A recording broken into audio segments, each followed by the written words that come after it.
اور اتفاق سے اسی دن قریشی کے ہمراہ ایک دعوت پر گیا۔ اس دعوت کی میزبان ایک انتہائی خوبصورت اور پری جمال مغنیہ برق افق تھی۔ سعید کیونکہ حبشی تھا، سیاہ فام تھا، لوگ اسے شکل و صورت سے یہی خیال کرتے تھے کہ وہ غلام ہے، لہٰذا وہ اس محفل میں گوشے میں سب سے الگ جا کر بیٹھ گیا۔ اسی جگہ اس نے کھانا کھایا۔ کچھ دیر کے بعد گانا شروع ہوا۔ پہلے برق افق کی 2 کنیزوں نے اپنا کمال دکھایا۔ جب وہ گا چکی تو برق افق تخت پر آ بیٹھی۔ دم لینے کے لیے انداز خان رکا، پھر قصے کو آگے بڑھا رہا تھا۔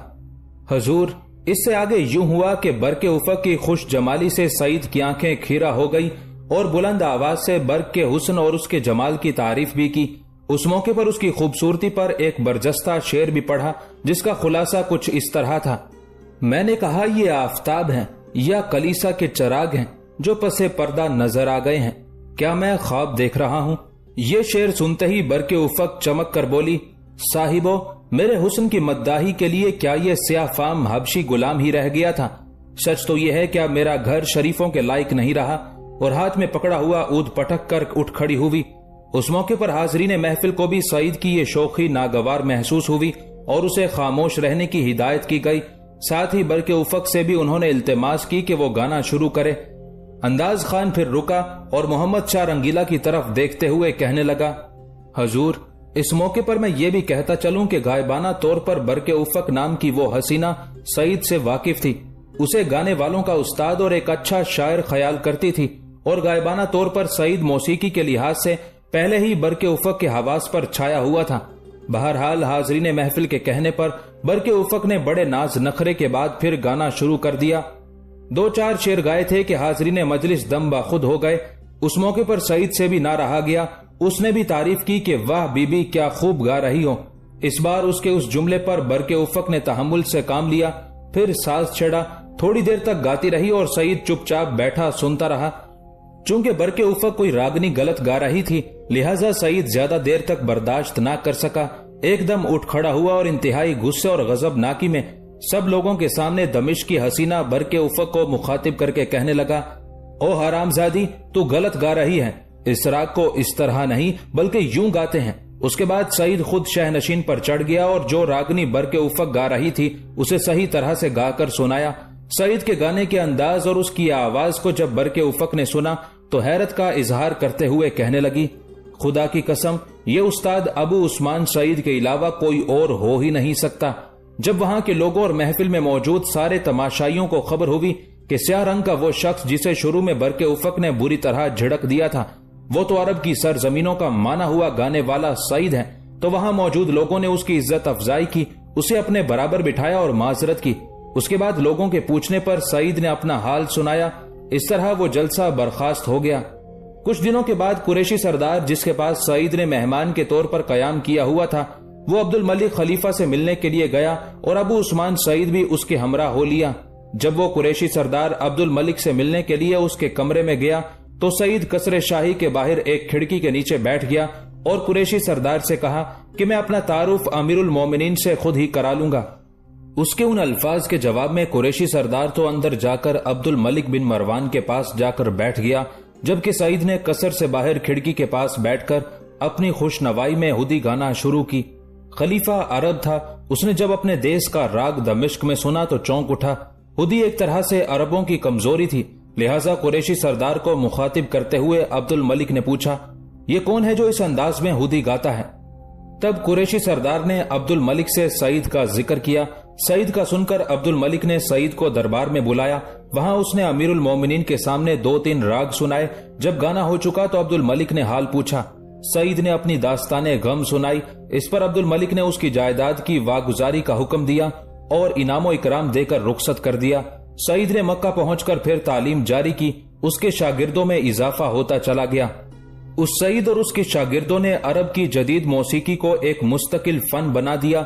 اگرچہ عہد بنو امیہ میں چند مغنی مشہور ہو چکے تھے، لیکن عہد عباسیہ میں ابراہیم موصلی اور اسحاق موصلی وغیرہ نے حقیقتاً فن موسیقی کو پایہ تکمیل تک پہنچا دیا تھا۔ یہاں تک کہنے کے بعد انداز خان رکا، پھر محمد شاہ کی طرف دیکھتے ہوئے کہنے لگا: حضور، یہ ہے سعید اور برق افق کی داستان،